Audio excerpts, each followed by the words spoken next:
projects that took place in our city departments. Parks and Recreation is under the direction of Gary Wardle. Gary, would you please stand? Can we give him, oh, he's already standing.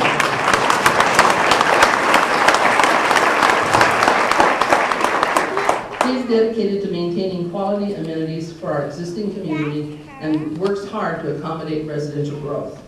To the excitement of our young skaters and skateboarders, the Brian Aragon Skate Park, located at 1101 Judicial Center Drive, opened in October. The park was named after Brighton's own world champion skater, Brian Aragon. Brian's ambition is to become the best in skating while continuing his education at Metropolitan State College. He has become a role model for many of Brighton's youth. In August of last year, volunteers who were dedicated to seeing Brighton have a disc golf course spent many hours constructing the 9-hole course. They dug the holes for the posts and tee boxes themselves, formed and poured the concrete needed for them themselves, and these people really wanted this course. A disc golf tournament was held for the dedication of the course that is located at Benedict Park. Proceeds of the tournament were given to the Legacy Foundation's Education Fund in the amount of $790. Additional projects included renovations to the Memorial Parkway, improvements to both Pheasant Ridge and Peach Hollow parks, renovations at the outdoor pool, and the design for the Mitchell Park Boardwalk and fishing pier that will be under construction by the end of the year. Adding to our trail system, the design contract was awarded for a segment of the Colorado Front Range Trail along the South Platte River. The city was awarded $425,000 state grant monies towards design and construction of the trail that will be from E470 north to Highway 7. This trail, when it's built out in its entirety, will start at the Wyoming border to the north and go all the way through to the New Mexico border on the south. The Recreation Center and Youth Services are also under Gary's direction. Our Recreation Center is extremely busy, as you could all tell tonight. The center caters to all generations, from kinder music to the silver sneakers and all ages in between. With the creation of a Youth Services Division, we established a Youth Commission to involve teens in municipal government. For the past 2 years, students from the commission have accompanied City Council to the National League of Cities. That's a conference that's held in Washington, D.C. This has been a wonderful learning experience for these students, and we will be taking 4 more students again with us in March. A major project for the Youth Commission is Grace House. The former parsonage for St. Elizabeth Episcopal Church was donated by the church for Brighton's Youth Commission. It also serves as a meeting place for the Adams County Probation Division and for programs associated with the Recreation Center's teen program.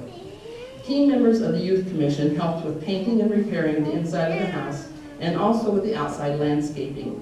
It is the goal of the Youth Commission that Grace House become a place where youth go for mentoring, life skills building, educational workshops, and just fun. The Youth Commission is still looking for donations for the house. They have quite a list, for example, craft supplies, movies, books, puzzles, new computers, sewing machines, kitchen equipment, and much more. We at Varsity Sports have provided inflatable sports equipment, so I challenge you to step up and see what you might have at home that these teens could use. We can't soar to new heights if we can't travel throughout our city. So our street department is pretty important to us and is essential to good quality of life in Brighton. Now, fortunately, our department doesn't make mistakes like this. Our street and fleet department is led by Joe Smith. Joe, would you please stand?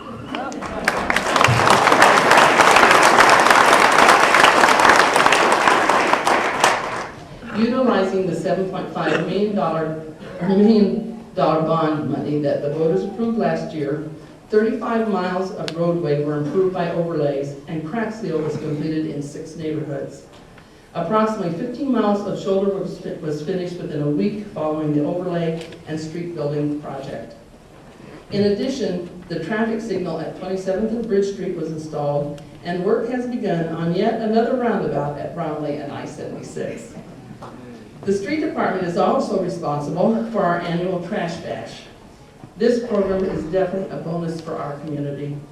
Large household items were picked up from more than 1,600 homes at no cost to the homeowners. Just a reminder, as we approach springtime, we will encourage residents to continue Weeding Wednesdays, as all citizens should take pride in our beautiful city. What would our city do without our utilities department? The projects are often obscure and unnoticed, but so very important. This department accomplished more than $100,000 in improvements to both the north and south outfall storm water systems. The wastewater division did repairs to the filtration system and replaced the centrifuge at the wastewater treatment plant. Essential to our growing community was an intergovernmental agreement with the City of Westminster to supply Brighton with the equivalent of 2,240 acre-feet of treated water, having the potential to serve more than 4,300 single-family homes. And to kind of put this in perspective, Brighton currently has a little over 10,000 homes. So this is really huge in Brighton. Use of this water will allow for recharge of our wells that may result from depletion during a dry winter and will also provide additional reserve capacity for the entire city. Therefore, the community is greatly benefiting by this water purchase. Jim Landeck, would you please stand and be recognized as Director of Utilities?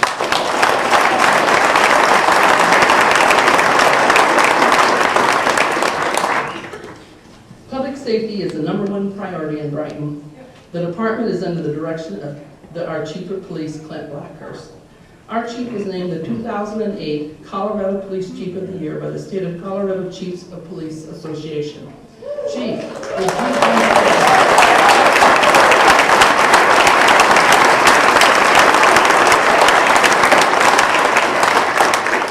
We knew we had the best, and he truly deserves this honor.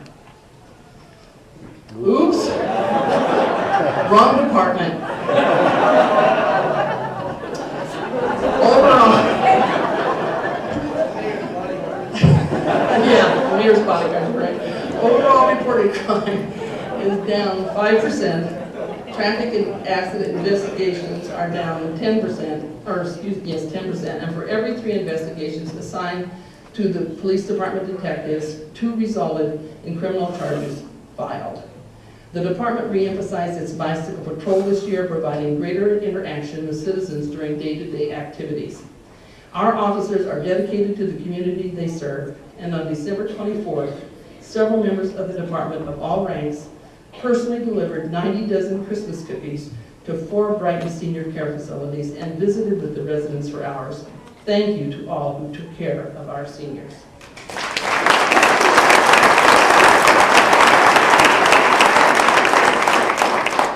The Brighton Office of Emergency Management is a joint operation of the Police Department and the Greater Brighton Fire Protection District. We feel very secure having this office functioning and are grateful that we haven't had any major snowstorms, tornadoes, flooding, etc. this past year. Rebecca Martinez is our Emergency Management Coordinator, and she has a display table in the hallway, and I would encourage you all to stop by and pick up some of her information. Sharing building space with our police department is municipal court. A very successful program of the court system is teen court. This program was initiated by Judge Fred Steele several years ago. We suffered the great loss in 2008 when Judge Steele passed away unexpectedly. The program will continue in his name, and its success will be a perpetual tribute in his memory. In December, Judge Barry Glasgow was sworn in as our new municipal judge. His associate is Tom Mulvihill. Barry, would you please stand?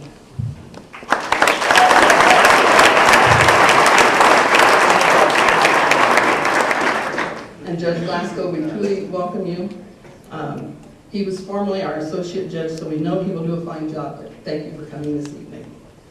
We've heard about our teen programs. Now what about our seniors? Now, being a senior myself, which I only admit to when I get a senior discount, I do look out for the welfare of our senior population. A major goal has been a new adult senior recreation center.